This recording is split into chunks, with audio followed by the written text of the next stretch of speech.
Well, back to our top story, and the US and UK have conducted a joint military attack targeting the Iran-backed Houthi rebel group in Yemen. In a statement, the White House did confirm the support of Australia and other international partners in conducting the attacks. Joining me live is Shadow Treasurer Angus Taylor. Thanks so much for joining us this afternoon.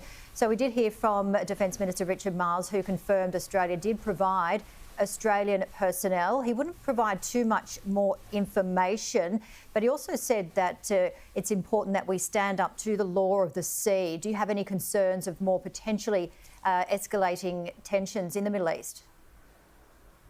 Yeah, of course, but we strongly support the US and the UK in the action that they're taking. We remain deeply concerned that this weak Prime Minister and weak government is not taking the action they should. They haven't provided a ship.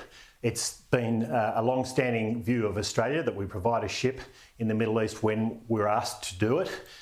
This is not just a national security issue, which it clearly is. It's a global security issue.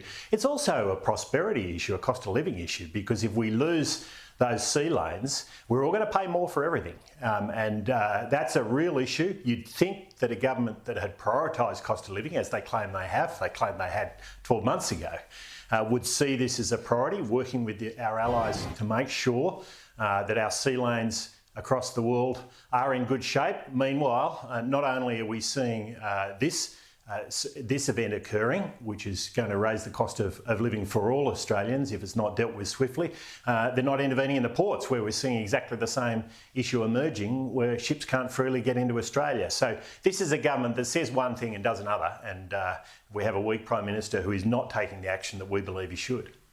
And can you give us some examples on what implications would arise on the cost of living and other food prices and other prices across Australia? Well, if ships have to go down south, they can't go through the Suez Canal, then it means it costs more to send goods to Australia. It's as simple as that. You add to costs, and those costs have to be paid for, and ultimately it's consumers who pay for it. This is why keeping sea lanes open, keeping ships moving, is such a crucial issue for Australia. I mean, if we go back decades, we fought hard in this country to make sure our ports were free and worked efficiently. We've fought hard to make sure the sea lanes across the world were free and usable for freight, for commercial purposes. It's a hugely important economic issue for the world, as well as obviously a global security issue.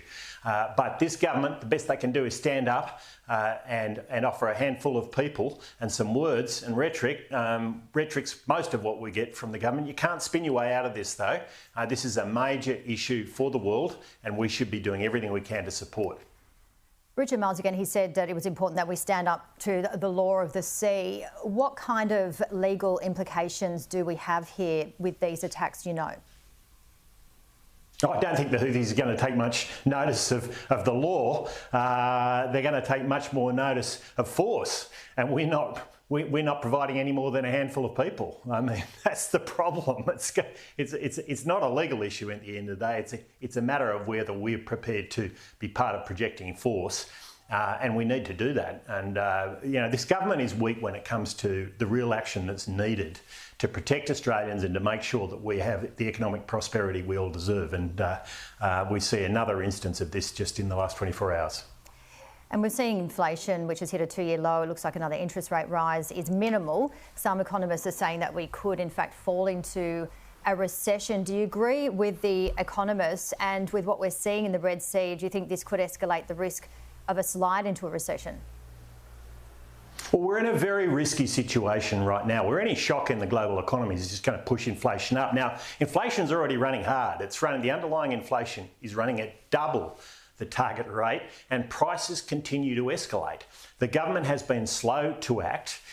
We have the most persistent inflation of any advanced country in the world, according to The Economist, one of the very highest levels of inflation of all the advanced economies. And the longer we take to sort this out, the more prices go up in the meantime. We've got to the end of the festive period, and Australians are going to have to pay the bills for their spending over the last few weeks, and then we get back to school and there's a whole lot more spending coming through the pipeline there. So, you know, this is a tough time for Australians. We have a government that has been asleep at the wheel over the last 18 months, was distracted last year. The Prime Minister was focused on his failed referendum. But the number one issue around kitchen tables is these cost of living pressures. It sure as hell hasn't been the number one issue around the cabinet table over the last 12 months. I hope that changes now. German supermarket giant Aldi is going the same way as Woolworths by refusing to stock Australia Day merchandise this year. Do you agree with this decision?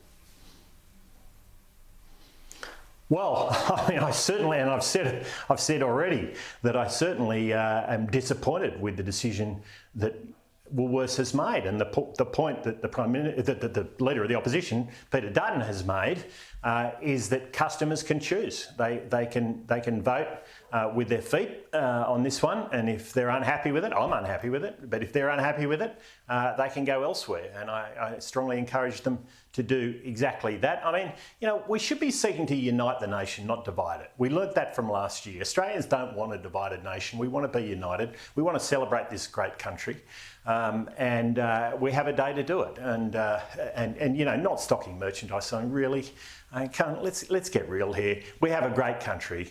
Australians are proud of it. Let's celebrate it. Shadow Treasurer Angus Taylor, thank you so much for your time. Thanks for having me.